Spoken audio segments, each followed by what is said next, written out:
আগের মিনি ব্লগেই আমি তোমাদের বলেছিলাম যে তারাপীঠে আমি কোথায় কোথায় ঘুরতে যাব, সব জায়গা আমি মিনি ব্লগের মাধ্যমে তোমাদের সাথে শেয়ার করব। তাহলে দেখে নাও আমি প্রথমে কোথায় ঘুরতে গেছিলাম। প্রথমেই ঘুরতে গেছিলাম মা তারা সরণির যে গেটটা রয়েছে ঠিক তার উল্টো দিকে যে রাস্তাটা গেছে, মানে রোড ক্রস করেই উল্টো দিকে রাস্তাটা দিয়ে কিছুটা হেঁটে গেলেই তোমরা এই মন্দিরটা দেখতে পাবে। অবশ্যই এটা মন্দির নয়, এটা হলো ভারত সেবাশ্রম সংঘ।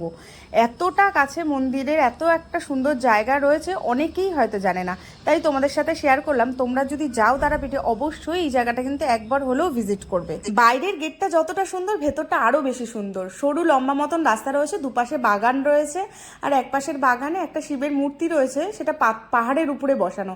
আর সন্ধেবেলা গেছিলাম, এত মনোমুগ্ধকর পরিবেশ, শান্ত নিরিবিলি, ভীষণ ভালো লাগছিল। মন্দিরে ঢুকেই দেখতে পেলাম যে অনেক দেবদেবীর মূর্তি, যেমন কালী ঠাকুরের মূর্তি, শিবের মূর্তি, রাধাকৃষ্ণের মূর্তি, গোপাল রয়েছে, তারপর ওখানকার স্বামীজি রয়েছে। সেই জায়গাটা ঘুরে সিঁড়ি থেকে নিচে নামতে হবে।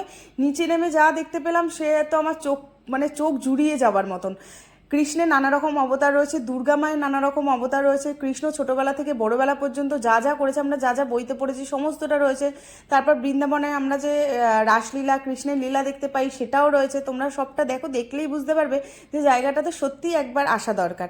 ভিডিওটা ভালো লাগলে ভিডিওটাকে লাইক, শেয়ার অ্যান্ড কমেন্ট আর সাবস্ক্রাইব করে দেবে।